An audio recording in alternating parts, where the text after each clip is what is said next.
You must absolutely have the illusion of independence and self-determination.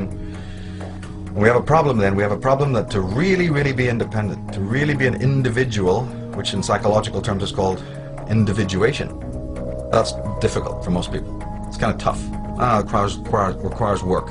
It requires, you know, to think and act in moral ways, and oh, that's just too much trouble. I wish there was a halfway, you know, stage. So the media goes, what there is, we'll sell you the fashion of independence. You can buy into this. You can be a goth, a punk, you know, you can be straight, you can be gay, you can be macho. We'll sell you all sorts of images to decorate your inauthentic life. And that will pacify you, because there is a voice that's kind of screaming inside of you that you're not living an authentic life. We know that. We know that's a tough voice to live with. But you also can't really do anything about it because, you know, you're lazy and you're weak. And you realize what you would have to sacrifice or lose if you really took the true moral way. The way of selfhood and the way of finding out who and what you are. We know that's difficult for you. So what we'll do is we'll manifest a bunch of simulacras. We have a whole industry creating false personas.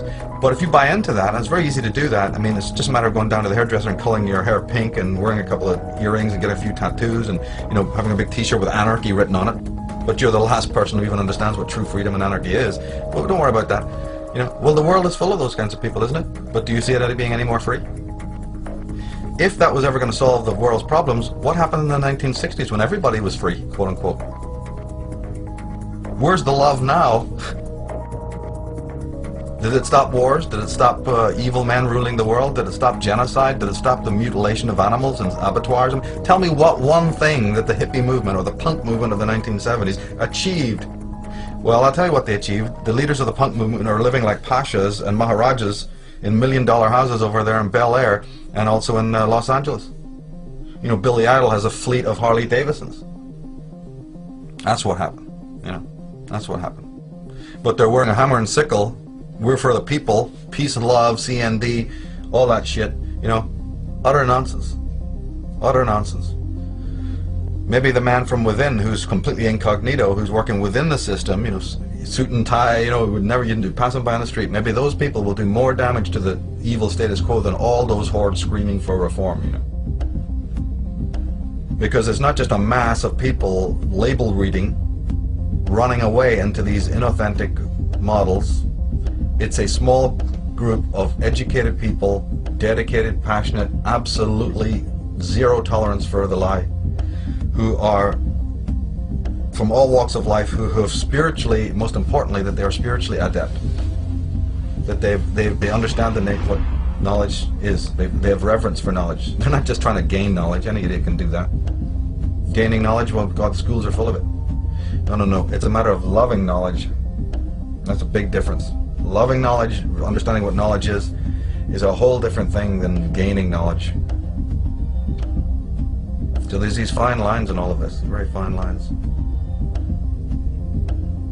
And if the knowledge has to be empowering and changing you first, how can you do anything to change another world? Or maybe you don't even have the right. Maybe we're on the complete wrong subject matter altogether. How does anyone even think that they have a right to involve themselves in the life or the lifestyle of anyone else? If you really think about that, you'll find that it's pretty preposterous. But at the same time, you do have the right to fix your own life. That, at least, we know is an absolute. You have the absolute right to work on your life. You have the right to make any of the choices that you want to make. So then my work sort of really focuses on that and doesn't stray from that.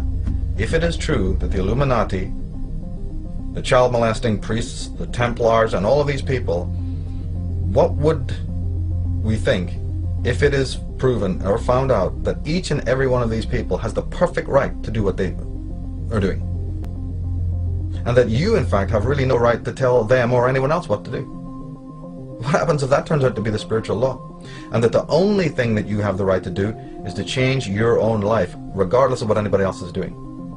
Well, then we have a problem, because the whole world is running around doing exactly the opposite. Everyone's running around fixing all of these other people and waving placards and getting reforms and getting to change this and do that, or we'll lock you up, and society will go through these cycles in which you have a little bit of good, a little bit of bad, a little bit of dark, a little bit of light.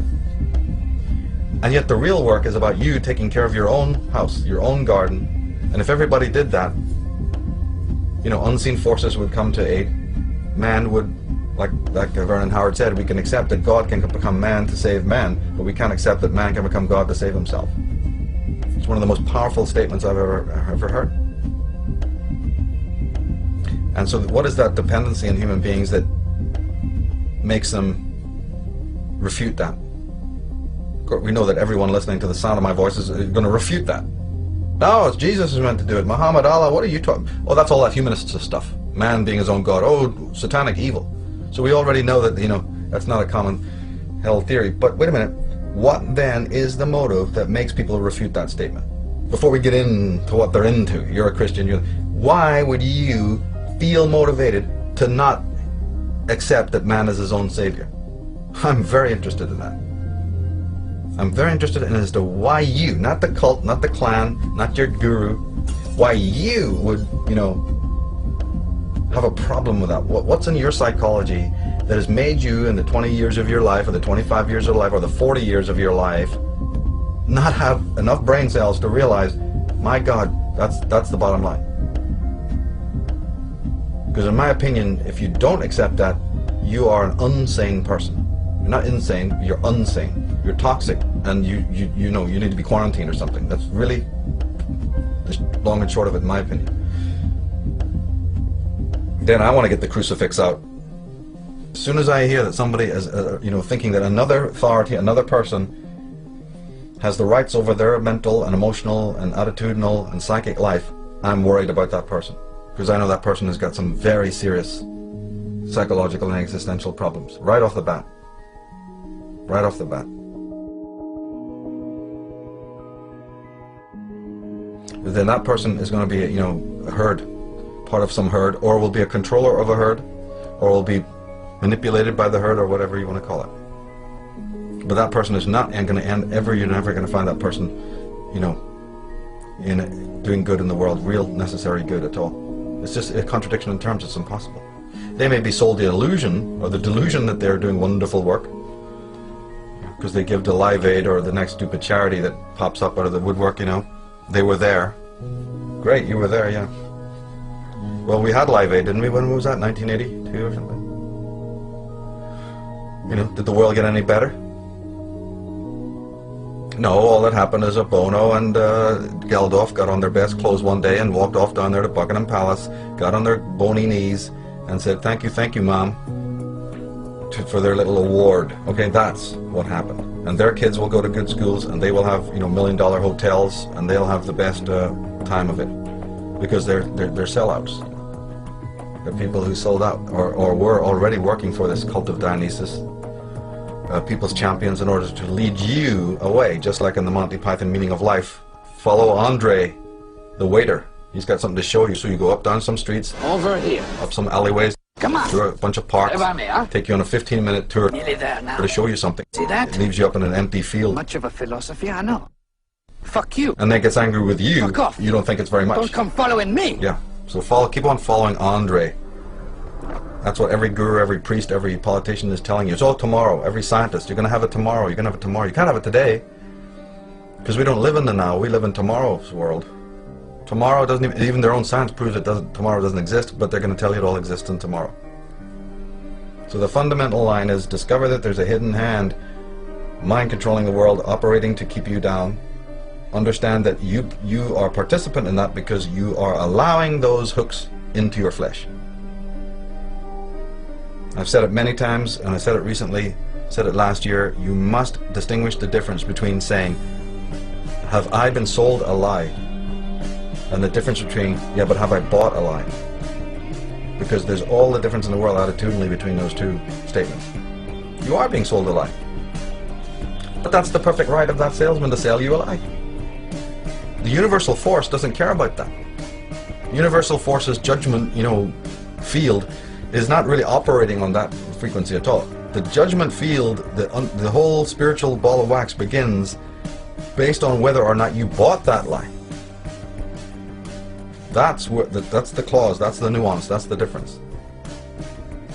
It's a no different a rule than anything that applies when you're shopping downtown. I can't even think of how it would be different. You know, this person prefers Gucci over, you know, Versace. This person, you know, this person likes the Levi's over Wrangler. They have the right to sell you whatever they feel like. They have the right to even believe what they feel like.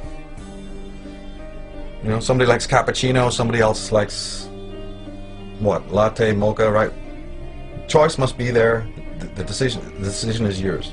But where the real moral component comes in is what you bought and what you put your energy into and what you gave in exchange for what you bought.